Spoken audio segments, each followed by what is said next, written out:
Hey guys, it's me Ness and we're going to react to plot twists we never saw coming.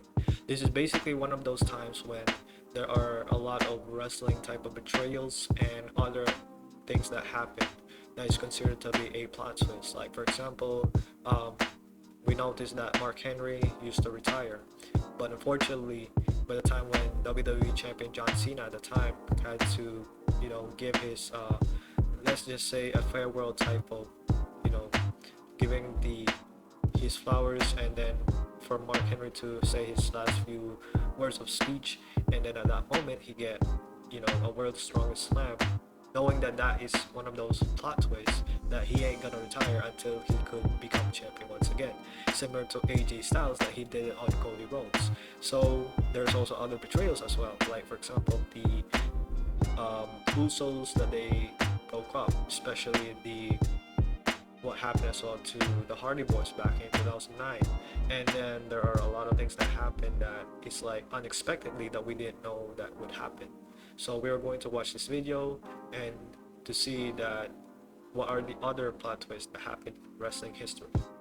Wrestling is in many ways similar to a soap opera, and much like a soap opera, it has had a lot of big plot twists occur over the years. Sometimes these moments have been successful in increasing interest in the angle, and sometimes, well, sometimes they haven't. That said, at the very least, they made us all sit up and take notice. But what are the biggest plot twists in wrestling history? Well, that's exactly what we are going to be looking at right now, starting with the most ludicrous reveal of them all, the reveal of Vince McMahon as the higher power. Yes, this all started back in early 1999, that after taking on a more satanic Lord of Darkness tone to his character, The Undertaker began enacting a hostile takeover of WWF. And the way he did this was by forming a ministry of darkness around himself and setting his sights directly on the boss. Of course, as time went on though, it became apparent that the dead man wasn't the real leader of the ministry. No, there was a mysterious higher power hidden behind the curtain that he was answering to. Who was this higher power? Well, the promise of getting an answer to this question was one of the main reasons to tune into Raw at the time, as we watched the Phenom terrorize the McMahon family all throughout the spring. So much so that at one point even Steve Austin felt bad enough that he had to jump to Vince's defense. And this all led us to the May 31st, 1999 episode of Raw where, following months of speculation, the big reveal was going to happen. Would it be Ted DiBiase or Jake Roberts as some had speculated, or would it be Christopher Daniels as was an early pitch behind the scenes? The answer to that question was none of them, because in the end, the higher power was revealed to be Vince McMahon himself. Needless to say then, this made little sense. Hell, even when Vince tried to explain it as him trying to screw with Austin, it somehow made even less sense. Yeah. That said, this is somehow only added to the legacy of it being a true WTF plot twist, as it was a moment no one saw coming. After all, who could have guessed that Vince was terrorizing his own family in order to mess with his on-screen rival in the pettiest of ways? And the legacy of this moment was also added to by that unintentionally hilarious call from Jim Ross of, "Aw, son of a bitch," when it happened. But this wouldn't be the only time Vince McMahon would be involved in a big plot twist during the Attitude Era. Hell, it wouldn't even be the only time Steve Austin was involved in one either, because an even more infamous one would come in the spring and summer of 2001 when the Rattlesnake turned. This is the things that are, kind of question ourselves, like why did Vince make that decision? And yeah, it kind of makes no sense. Like you had a lot of people, like they say Jake the Snake, you could either put Christopher Daniels, like those type of guys have the potential to be the higher power, but they went to the direction of, okay, Vince McMahon is gonna be the higher power. It's like you're basically, I don't know, like you put in a situation that you pretend to defend your family, and with all this heinous things from Undertaker's ministry group. To be honest, Undertaker ministry was the prime example of Undertaker, one of the best factions. But the fact that they went to this direction of the corporate ministry, it's like that was basically like, I don't know what the hell this Vince thinking at that point. But regardless, again, it's his company. What can you do during that time? So what can you do about it? Turned heel not just once, but twice. That's right, it's the moment which has since gone down in history as the one responsible for stopping the turn of the Millennium Boom period. Yes, the last thing fans wanted to do in 2001 was boo Steve Austin. But that's exactly what they were asked to do when, in a true shocker of a scene, at the close of WrestleMania 17 during his WWF title match with The Rock, Stone Cold went to the dark side in order to get the victory. Of course, he didn't just go to the dark side by cheating or anything, though. No, he went as far as to do so by aligning himself with his biggest rival, McMahon himself. And this scene of the two of them standing over the Great One's prone body, sharing a beer together, would be enough to make many fans tune out. However, after a few months, it seemed like they had realized fan interest was waning and pivoted to turn the Rattlesnake babyface once again. And this all happened during the lead up to that July's Invasion pay-per-view when, now with the threat of both WCW and ECW breathing down their necks, Team WWF were in desperate need of the old Stone Cold in order to get the upper hand. And that was why, when the old Stone Cold returned on the Raw prior to the pay-per-view to lay waste to the most of the Alliance roster, fans were overjoyed to have their hero back. Little did they know then that this joy would be short-lived because WWF's booking team chose to turn Austin heel again at Invasion when he turned on Team WWF and instead joined the Alliance. Still though, while this wasn't exactly a popular move for many fans, it can't be denied it was a hell of a plot twist regardless, as like with the higher power reveal, no one saw it coming. And it wasn't like prior plot twists surrounding the Invasion angle hadn't worked out, so we can see why they thought this one might have been a good idea on the face of things. After all, this all began with one of the ultimate WTF moments in Shane McMahon by... It's one of those things that, yes, it is a plot twist, but making Stone Cold became a heel twice in the same year, it's like, I don't know. Look, it's based on booking's decision, and yeah, it was really, to be honest, the first time he turned heel was alright. He was a bit goofy, with his role. The second time, it's like, yeah, you could see that he's still being goofy, but I don't know. It's like you're making him heel twice in a row, which doesn't even make sense because people love the guy. So I guess if that's the direction, well, what can you do? Buying WCW. That's right, let's travel back in time to 2001, a time where after years of doing battle with one another, the two biggest wrestling companies in North America had finally ended their war. And the way it had ended was with WCW going out of business and WWF standing tall. Of course, that wasn't the end of the intrigue back at the turn of the millennium, however. No, things got even more interesting once it was revealed that the man who had purchased WCW was Vince McMahon himself, meaning he now owned his competition. And that led to a special episode of Raw on March 26th of that year where, in a special simulcast, he was set to address both the WWF and WCW audiences to announce where the future of the latter promotion lay.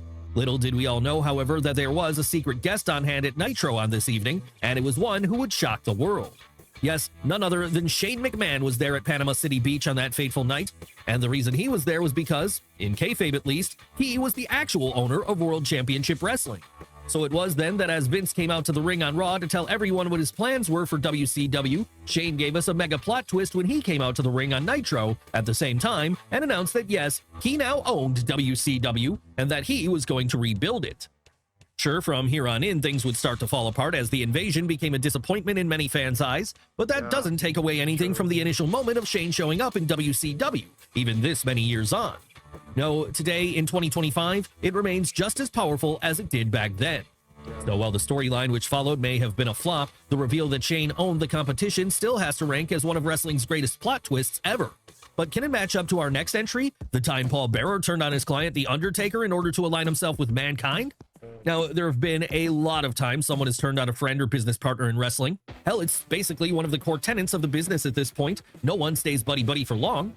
But few times has someone turning on someone else had as much impact with fans as the time Paul Bearer turned on The Undertaker back in 1996. Why is that? Well, because prior to this moment, the pair had been inseparable, with them being an unbreakable unit ever since they were first paired up together in 1991. Seriously, back during the mid-90s, it was impossible to not think of Bearer when you thought of the Dead Man and vice versa. And so that's why it hit like a bomb then when at SummerSlam on August 18th, 1996, he chose to switch sides and hitch his wagon to the Phenom's chief rival at the time, Mankind. Why had Paul Bearer chosen to do this? Well, the way he saw it, there was just far more upside in Mick Foley come the mid-90s, and so, ever the businessman, he felt he'd be better served following him instead. Needless to say then, this enraged fans who had come to love the two as a dark unit. And it also enraged The Undertaker too, something he showed repeatedly over the coming months and years as he made it his life's mission to destroy his now former manager. In fact, so long would this feud go on for, it would eventually give us the introduction of Kane in the autumn of 1997, and even after that was over, the beef would spill over into 1998 and beyond. Of course, no matter how many new plot twists happened during this time, though, none of them were ever able to beat the original one of Bearer turning on the Dead Man, as it was something absolutely no one saw coming. So because of that, it took us all a while to accept that it was indeed the way things were going to be now. Sure, the pair would eventually reunite, multiple times in fact, but fans never forgot about their initial breakup, and they never truly forgave Paul for the way he broke their hearts when he caused this. But this isn't the only time a manager has chosen to hitch their wagon to a new client in WWE, all to shocking results, as flashing forward to 2020, it would happen again when we were all given the great plot twist of Paul Heyman becoming the wise man to Roman Reigns. Why was this one so shocking? Well, because it represented Roman Reigns' heel turn. Yes, after years of fans rejecting the big dog as a babyface, people watching at home were finally going to get what they wanted, and that was Joanna White turning to the dark side. Of course, they could have never foreseen it happening this way, though, as the circumstances leading up to the moment just didn't seem to allow for someone like Heyman becoming an advocate to Reigns.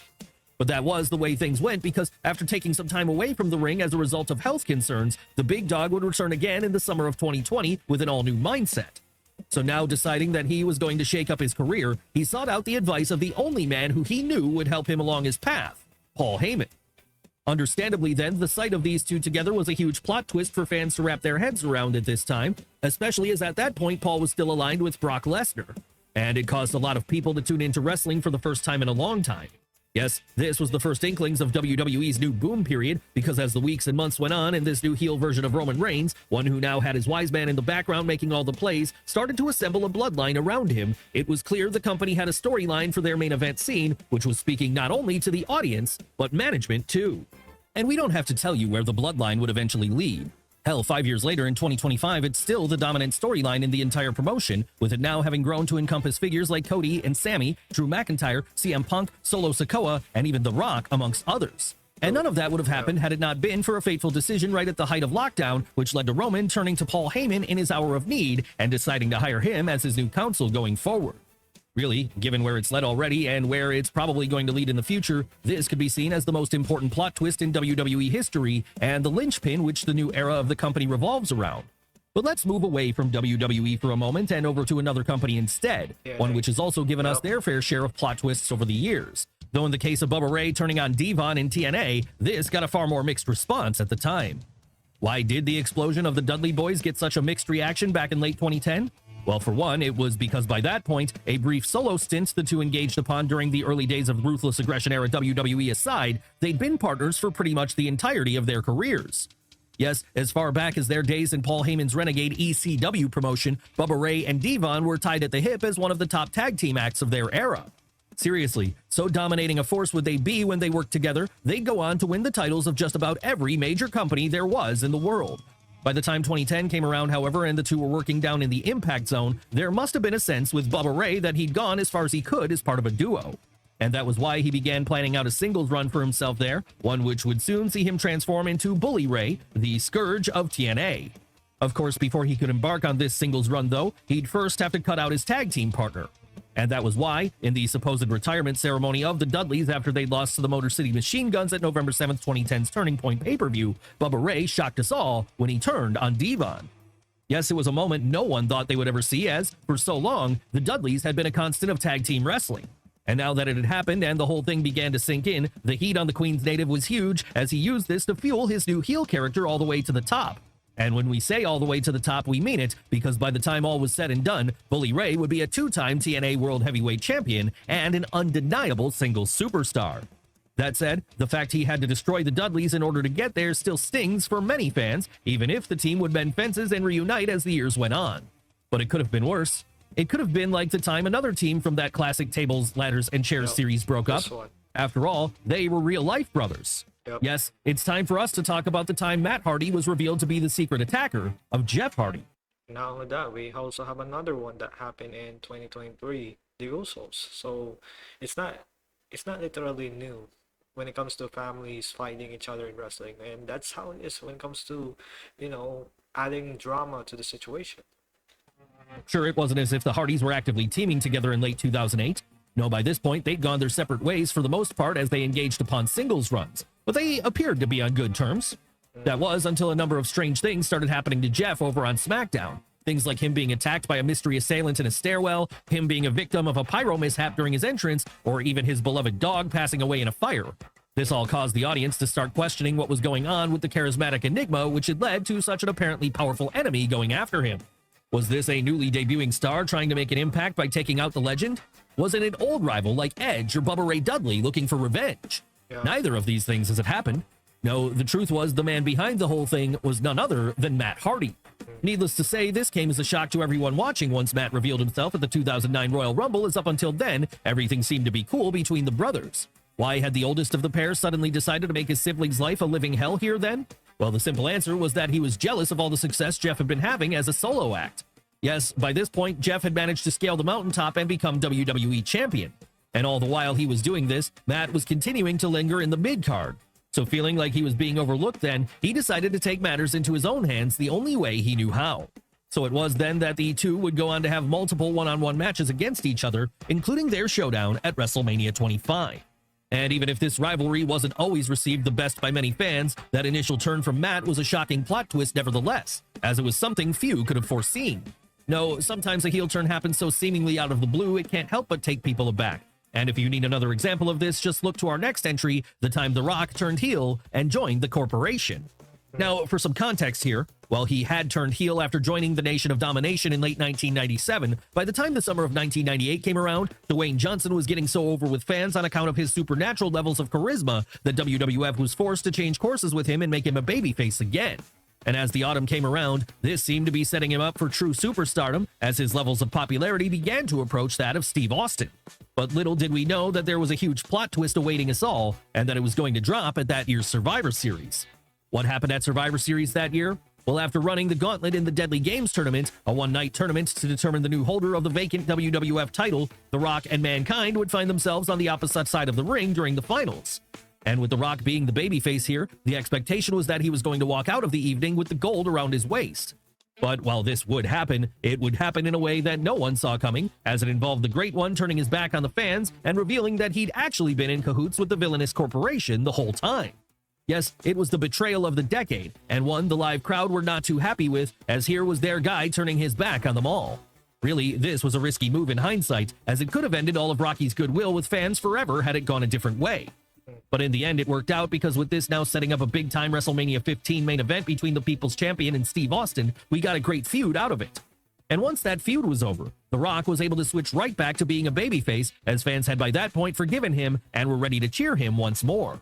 Yes, if we were to talk about great plot twists of the Attitude Era, this would be high up on the list as it was hugely effective in just about every conceivable way. In fact, it wouldn't be until decades later that a betrayal in WWE was able to achieve similar levels of heat, with this finally happening in 2014 when Seth Rollins turned on the Shield. That's right, the biggest plot twist for a whole generation of fans. This one stung particularly when it happened, as about for a year and a half prior to that, the Shield had been the dominating force in the WWE. And the reason for that was because despite being rookies to the WWE, the trio made up of Roman Reigns, Dean Ambrose, and Seth Rollins beat just about everyone they were put up against, whether that be John Cena, Randy Orton, The Undertaker, Daniel Bryan, or anyone else. Hell, by the time the spring of 2014 came around, they were even destroying classic stables like Evolution, a sign of just how big a deal they were. Sadly, though, this story would end the way we all knew it was going to eventually, with a betrayal. But while most assumed that a betrayal would come from a lunatic fringe like Ambrose, in the end it was Rollins who chose to disband the group when he laid out both of his stablemates with a steel chair on the June 2nd episode of Raw that year. Why had he done this? Well, feeling like the Shield had taken him as far as it could, Seth decided to throw his lot in with the Authority instead, and to be fair, this worked out for him gangbusters, as by that same time next year, he'd be WWE champion. Still though, even if this betrayal did lead to the Architect winning the big one, it didn't make it hurt any less for fans, as they had all come to love the Hounds of Justice by then. So that's why there's some solace to be taken in the fact that, as the years went on, the three would mend fences and reform a couple of times. And while it's unlikely we'll ever get another reunion today, what with Dean Ambrose having since left the WWE and headed over to AEW, there was some sense of forgiveness between the trio before they all parted ways. But while the Shield may have forgiven one another now, partially due to the fact that they're each the kings of their own castle today, that doesn't mean all the wounds have healed from what took place on that fateful night back in 2014. No, some fans will never be able to forget how it felt to watch such a beloved group fall apart in an instant like that. And this is why, even as recently as WrestleMania 40, it was still being referenced and called back to in the main event between Roman Reigns and Cody Rhodes. Pure cinema. But let's move away from the Shield for now and on to our next subject instead, as it's with him we find one of the greatest plot twists in all of wrestling history. Who are we talking about here? Why, Mark Henry, and that time he fooled us all with that iconic salmon jacket. Yes, you all remember this one, we're sure. How could you not? After all, back in 2013, this was a moment of true brilliance. And it all came about when, following a lengthy career which had seen him finally get over as a top guy with his Hall of Pain gimmick in 2011, Mark Henry decided it was time to hang up his boots once and for all. Or at least that's what we all thought was going to happen, because when the world's strongest man came out to the ring on the June 17th, 2013 episode of Raw decked out in a garish salmon-colored jacket, it really felt like the end of the road for him, as both he and the company sold it so well. Seriously, the fact he left his boots at the entranceway then came down to the ring to give a very heartfelt and sincere-sounding speech about his career fooled us all. And it also fooled John Cena, someone who was at ringside while this all was taking place. So that's what made it all the better then when, following what really felt like a final address to the fans, Mark pulled a swerve Vince Russo would have been jealous of when he laid out John Cena and revealed that the whole thing had been a ploy to attack him and get him to give him a shot at the WWE title. Yep. Would this lead to him winning the title from Big Match John at Money in the Bank a month later? No, sadly, it would not. That was one belt which would remain out of reach for Henry for the remainder of his career. Yeah. But if this was the closest he ever got to winning that particular piece of gold, then he certainly made it count, because even to this day, people talk about this as being one of the most memorable plot twists in history. So memorable was it, in fact, when Mark finally did retire for real and get his WWE Hall of Fame induction in 2018, he'd make sure to bring that old salmon jacket with him and put it on while he delivered part of his speech. That's right, if you were to associate Mark Henry with one thing today, it would possibly be that jacket. Yeah. And considering how long he was a part of WWE for, this is impressive. But then we guess that just goes to show how important a great plot twist can be in creating a memorable moment for someone's career. This is similar to AJ. AJ Styles had the same situation where he wore almost like a bright type of blue jacket, similar to Mark Henry's salmon jacket. But all I can say is that yes, there are a lot of plot twists throughout the years that are like, it is one of those things that yes, we never saw it coming, but when we know it's the right time to end, and it's gonna happen anytime soon. So again, this is a great video. All I can say is that give it a like, comment, and subscribe to the channel. Especially subscribe to Wrestle with Andy. And all I can say is that thank you for watching, guys, and we will see each other in the next video. Peace.